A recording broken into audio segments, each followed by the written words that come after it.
नमस्कार देवियों और सज्जनों। हम लोग पहली रामायणी पर विचार कर रहे थे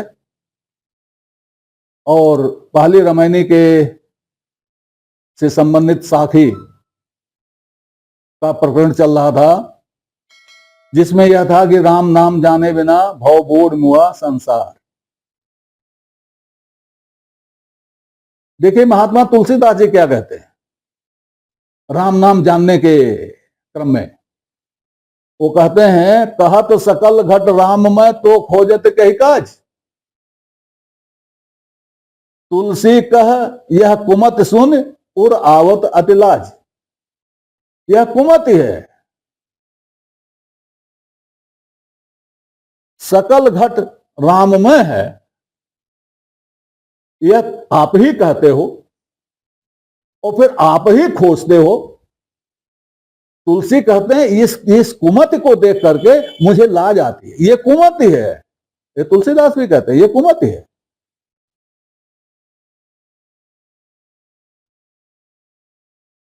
आगे वो कहते हैं, तो अहम इसमें इति वृत्ति अखंडा, दीप शिखा सोई परम प्रचंडा।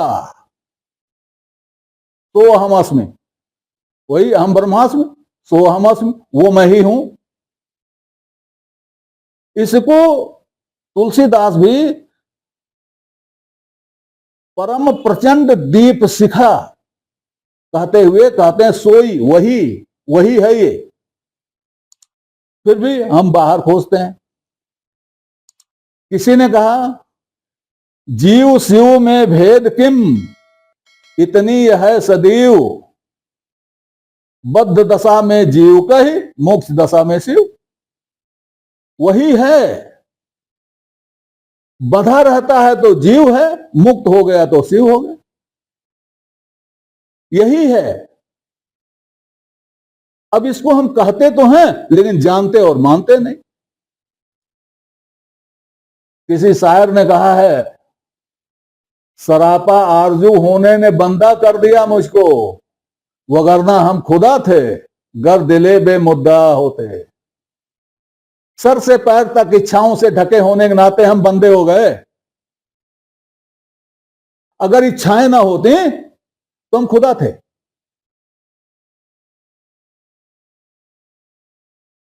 तो यही है जानना, और इसको जाने बिना हम सभी लोग कष्ट में हैं। सारे लोग कष्ट में हैं। और ये जान क्यों नहीं रहे हैं? ये जान इसलिए नहीं रहे हैं कि पेट न काहू वेद पढ़ाया, स्वनत कराए तो रुक नहीं आया। खून का भेद, वर्ण का भेद, रंग का भेद, ज्ञान का भेद, अज्ञान का भेद, दुनिया भर का भेद, नारी पुरुष का भेद, ये सब लिए हम घूम रहे हैं।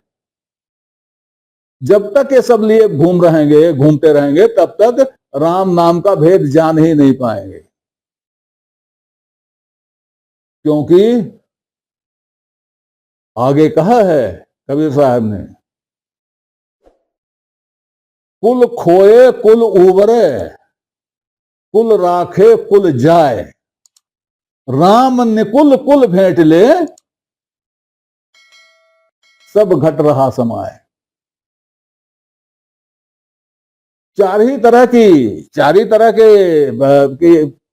की सृष्टि के जीव बताए गए हैं अपने यहां, अंडज, पिंडज, स्वेदज और उद्भिज। उसमें मनुष्य अंडज से आता है, अंडज में भी उसमें मनुष्य पिंडज से आता है। पिंडज में जानवर भी है, मनुष्य भी है। तो इन जानवर और मनुष्यों से मनुष्य का कुल अलग हो गया। सारे मनुष्यों का कुल अलग है और एक है। उस कुल में भेद विभेद करना ही अज्ञान की जड़ है। इसको समाप्त कर दिया जाए, भेद विभेद को, तो सब क्या हो जाएगा? समाप्त कर दिया गया, इसमें मतलब खो दिया गया। कुल खोए कुल उबरे, तो हमारा ये मनुष्य कुल उबर जाएगा। कुल राखे कुल जाए, अगर कुल की बात करेंगे सब चला जाएगा, कुछ नहीं बचेगा। और वही होगा कि भव बोध मुआ संसार। अब यहां कुछ चीजें और बता दें। एक तो इसमें देखें पूरी रामायणी में कौन सा शब्द ऐसा है जो आपकी समझ में नहीं आता। शब्द तो सारे समझ में आते हैं, शब्द सारे हमारे अपने हैं। इसमें देखिए पुराना शब्द आया तिरिया, त्रिय, तिरिया, तिकड़ी। त्रिया माने स्त्री, त्रिया तिकड़ी, त्रिया तीन को कहते हैं, ये सब जानते हैं। बाखर, बखरी, बखारी, ये आज भी प्रयोग होता है।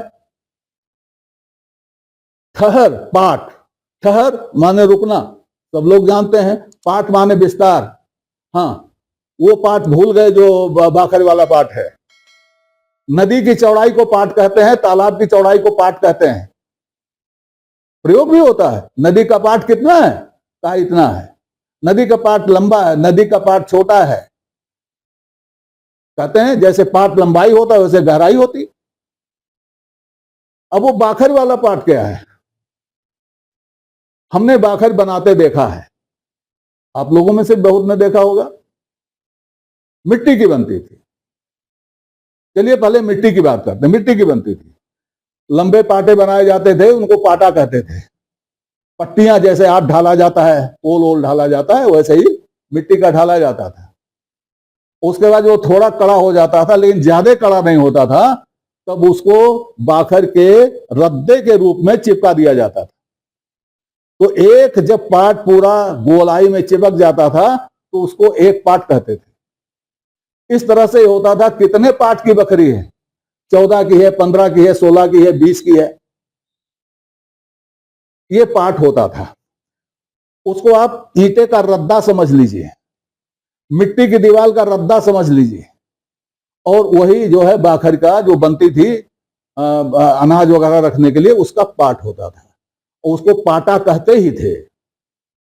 तो बाखर एक विधाते की ना 14 ठहर पाठ सो लेना। इसमें हमारे कहने का मतलब है कि कोई शब्द ऐसा नहीं है जो आपकी समझ में नहीं आता, लेकिन भाव समझ में नहीं आता। क्यों नहीं आता? इसलिए नहीं आता कि हम अपने प्राचीन से कट गए हैं।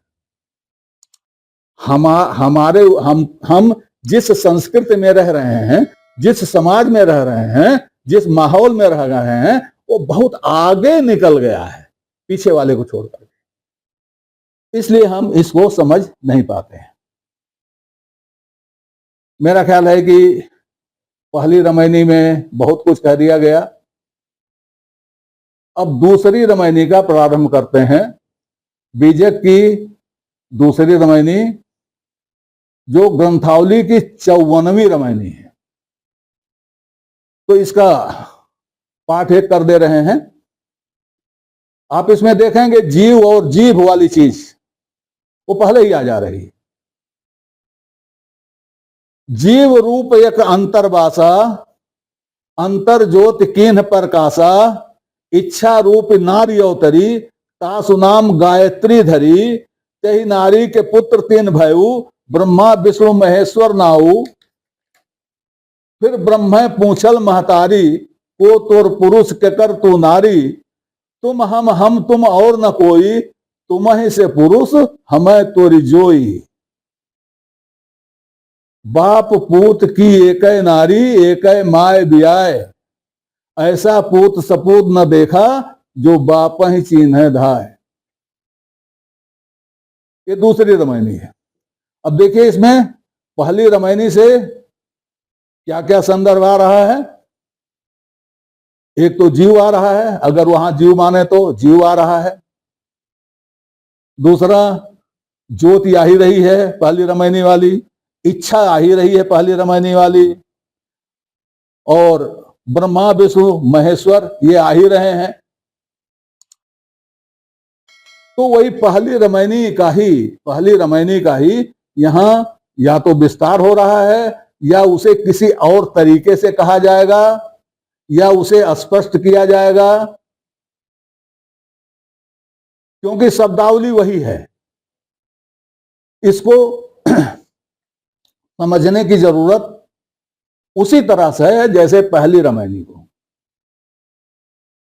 कबीर अपनी बात बाद में कहते हैं, पहले दूसरे की बात करते हैं। जैसे पहली रामायणी में देखिए आप, उन्होंने प्रारंभ किया दूसरे की बात से हमारी बात से जो हमारे यहाँ चल रहा है, फिर उन्होंने अपनी बात जरा विद्रोही स्वर में कही और फिर समअप कर दिया उसको साखी में। उसी तरह से इसमें भी ये आप मत समझिएगा कि जीव रूप एक अंतर्भाषा कबीर कह रहे हैं, मत समझिएगा। ये आपकी बात है जो कबीर कह रहे हैं अपने शब्दों में। कबीर कह रहे हैं जीव रूप एक अंतर्भाषा, अंतर में, अंदर, अभ्यंतर में एक जीव रहता है। सभी जानते हैं, इसमें कबीर के कहने की कौन सी बात है, सब जानते हैं, आदिकाल से जानते हैं कि जीव रहता है यहां। अंतर ज्योत कीन्ह प्रकाशा, उस जीव ने अंतर ज्योत प्रकाशित किया।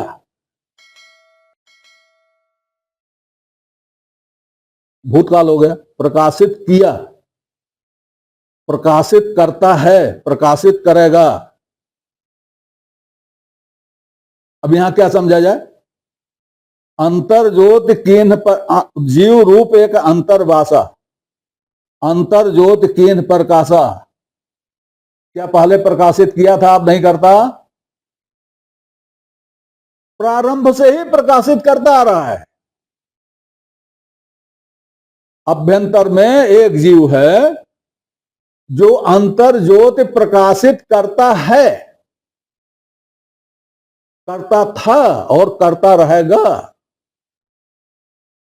अंतर ज्योत पहले बताया जा चुका है, ज्ञान चैतन्यता। ये ज्ञान चैतन्यता विवेक कहां से आता है, जीव से ही आता है। जीव अगर नहीं है तो सब कहां आएगा, नहीं आएगा। और ये जीवधारियों में ही होता है, कहीं कम कहीं ज्यादा, कहीं बहुत ज्यादा।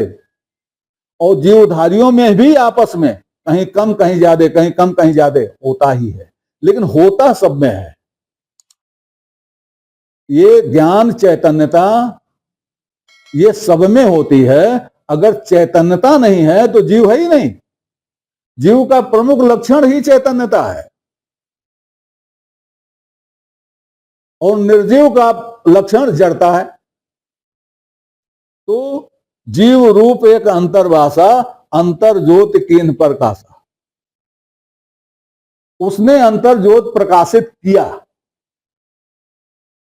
करता है, हमेशा करता है, लेकिन यहां किया समझिए, क्योंकि कबीर आपको बता रहे हैं कि कैसे कैसे क्या हुआ, क्या हो रहा है ये भी समझिए, उससे क्या होगा ये भी समझिए।